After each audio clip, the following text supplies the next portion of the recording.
Okay, like a little bit jaded. What I have here is the Hermit in the reverse. So this is the person that tends to things, okay? This is the person that looks out for everybody, and this is the person that sees everything. They might not verbalize everything that they see. They might not share their observations, but they see everything. When it's in the reverse position, it's sort of like seeing things that people are trying to hide from you. You know, like the less than admirable traits, the selfishness, the shadiness, the things that people think it's like getting one over on you. You see it all and you don't call people out on it because you're not a confrontational person. And I also feel like you're not a confrontational sign, but I also feel like you do believe in this sense of divine justice, you know, that if they're going to be like that, one day they're going to get what's coming to them. And so you kind of leave it alone. And what I feel is really happening is that you stand by your truth and you hang on to your truth, but you feel little by little that other people are not doing the same thing. So is it fair for me to do what's right when other people are never doing what's right and they keep advancing? Okay, not you're questioning whether or not divine justice exists. You're questioning whether or not people will get what's due to them. And you're questioning whether or not there is somebody watching out and keeping score and is going to try to rectify the situation. So like, is there a higher power out there that is going to, you know, dish out justice in the end? At the end of our lives, you know, are these people going to get away with their actions? At the end of our lives, you know, will there be some type of a recognition for the things that other people have done, for the things that I have done? So I feel like there's some big questions that you're asking yourself, that you're encountering. And it just feels to me as if your faith in people has been a little bit shaken, okay? Once again, I'm seeing like, you know, it's exhausting being on a Virgo. It's exhausting mainly because you see everything and you do everything. And people take you for granted. They take advantage of the situation. They take you for granted knowing that you're always there, that you never shy from hard work. You never shy away from hard work. You also never mind getting your hands dirty. You do what needs to be done. So it can be very exhausting and it can feel a little bit lonely being a Virgo. You do a lot for other people, and yet the other people are the ones in the limelight, are the ones getting the recognition. This is the week where you are going to get the recognition that you deserve. Okay, this is the week where I feel like people will start to thank you, will start to see, will start to match your contributions. Okay, so there will be some events happening for this week where you're going to be in the limelight, and you don't crave the attention in the limelight just for, you know, the fame and fortune.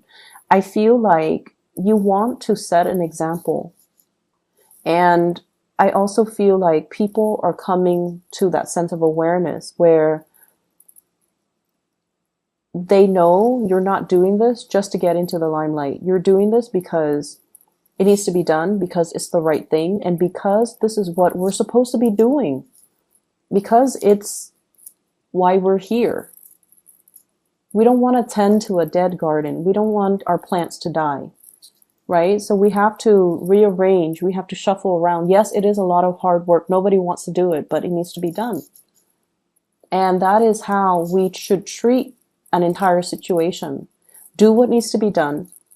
Okay? Rather than keeping scores about who's doing what and who's putting in, you know, who's putting in the effort. So I feel in a way it's like if you were dealing with other Virgos, you don't need to keep scores. But if you're dealing with other signs, it just feels like one person steps up and then the other person's all like, oh, you're doing the work. Now I don't have to.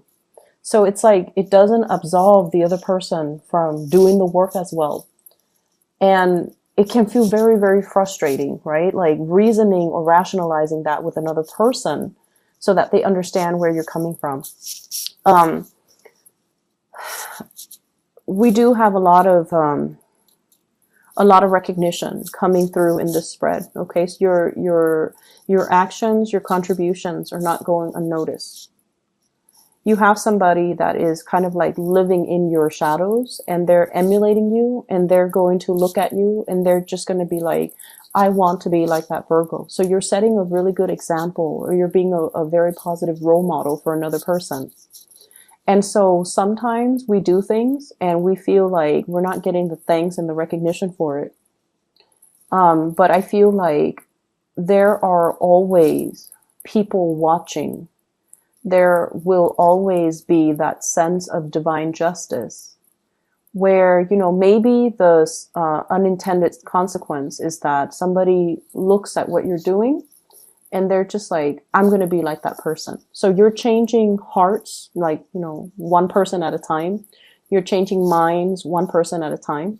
So it doesn't feel to me like it's this extravagant, you know, rush of good karma coming back to roost. But it seems like it's happening little by little, and it's going to change the trajectory of everybody that's involved, like the mindset or the life trajectory or the choices that they're making in the future, little by little. The change is, it's like you have been on the forefront of this new wave of change, and you're getting the ball rolling. So, you know, like how if you're pushing a boulder, right? The first few initial pushes, it seems really, really, really difficult. It feels so heavy. But once it starts going, it's going to gain traction and momentum, and it's going to snowball and just, you know, get larger and bigger and bigger. Okay. And in general, just gain velocity. So I feel like it can feel like a daunting task pushing a boulder. But once things get going, it's going to be a lot easier. Okay, so trust in the process and trust that one day you're going to get to the end of, you know, the light at the tunnel, and it's going to be all worth it. So one day you're going to have that clarity. One day you're going to have that sense of divine justice.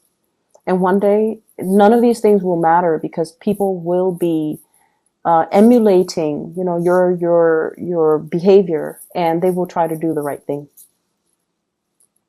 I do feel as well, there's a lot of communication here. Check your emails, really fast, time sensitive type of communication.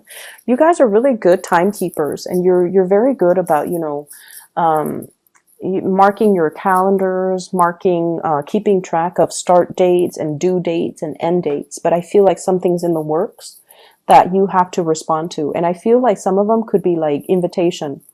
And, you know, somebody is just like all of a sudden thinking about you. They shoot you an email and they're like, do you want to go to this party, you know, tomorrow or tonight? So I feel like last minute communication for opportunities for fun, for excitement, for going out, for socializing, for reconnecting with people that you've been longing to hear from, but they're very time sensitive. Okay, so these are like unexpected communication coming through from people, and it's very fast.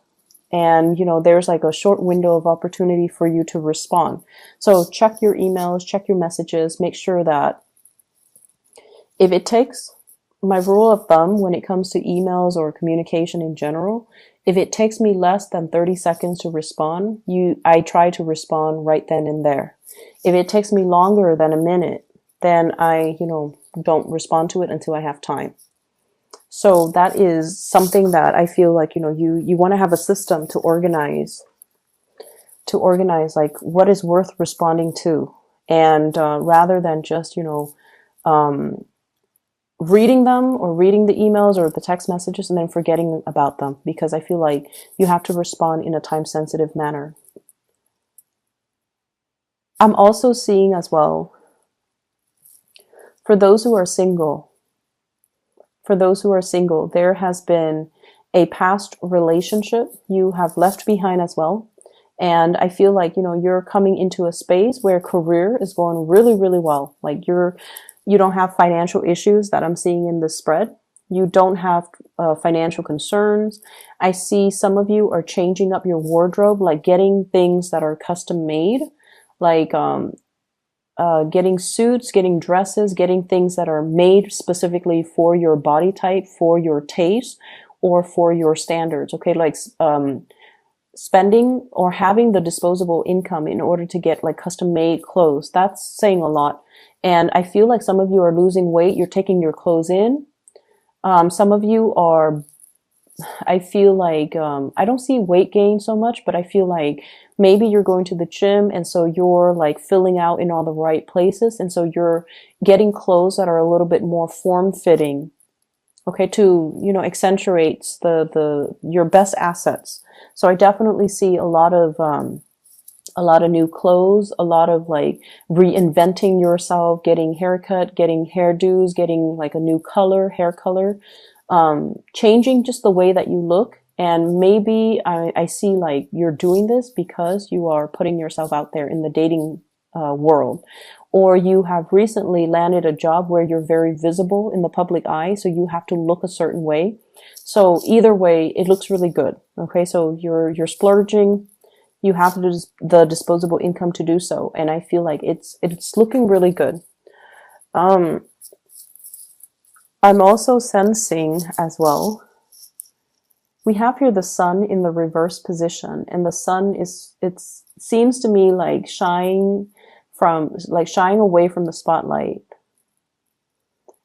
Feeling a little bit like, self-conscious as well, not feeling completely confident, not feeling at our best, and not wanting to be on center stage. Like if you have to do presentations, if you have to give a speech, if you have to do something where you're in the public eye, I feel like you can appear a little bit stiff and a little bit, just kind of robotic.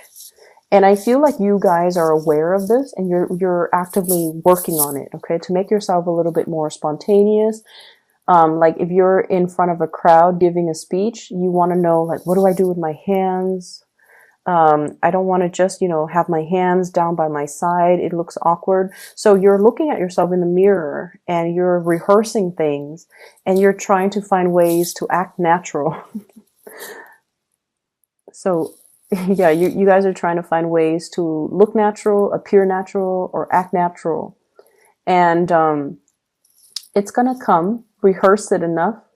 Don't take things so seriously. Okay, just ease up a little bit. And I don't know how else to explain it, but I feel like, repetition, rehearsing things will make the situation a lot better, will make it flow a lot better, and will make it appear a lot more natural.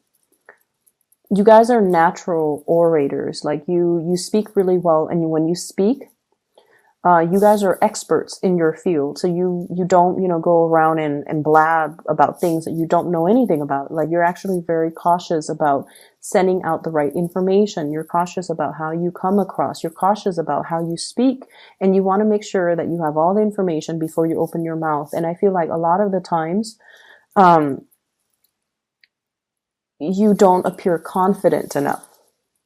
And so rehearsing things and, letting things flow naturally. Don't rehearse it word for word. Group them into cause and effect. Group them into, chronological order. So as long as you have an understanding of what comes first, what comes second, what comes third, then you would already know how to logically arrange and recall the information so that you don't have to, remember or memorize something verbatim. So that process is going to help, okay? I feel here, let me see. I see a fire sign, so a Sagittarius, an Aries, or a Leo. This is somebody that could be a family member, could be a lover, could be an ex, okay? But I feel like they're kind of careless. They have the best intentions in the world, okay? They have the best intentions in the world, but they're kind of careless. I see somebody who's very clumsy, and they might fall, they might trip, they might injure themselves. I'm seeing like scraping their knees, um, bumping their like snubbing their toes. So they're very, very careless. And I feel like they're going to be around your space, or there's going to be a lot of interaction with this person. And they're quite comical. They're very careless. And I feel like their communication is very clumsy. You're going to be getting a lot of communication from this person. I'm also seeing an air sign. So this is an Aquarius, a Gemini, or a Libra. And this is somebody that they're very, very, very intelligent. But I also feel like they're definitely emotionally kind of stunted, emotionally unaware. They're a little bit emotionally underdeveloped or unaware, so they're not really conscious about how they come across to other people. They seem to me to be a little bit harsh, and I feel like there's a lot of communication between you and this person, and they're coming to you and they're asking you, hey, what's wrong with the way that I talk? Is there anything wrong with the way that I appear? Like they're asking you about, they're asking for you for your opinions about them, because they're facing a situation where they're not able to either make friends, or they're not able to maintain relationships, or they're not able to work with other people. That's what I'm sensing. So I feel like you're in a position where you're kind of shedding light on a situation, hence, moving that flower pot into the sun. You're shedding light into the situation. You're able to give advice, or you're able to shed light into for a person. You're able to shine a light for a person regarding a situation or a problem that they've had.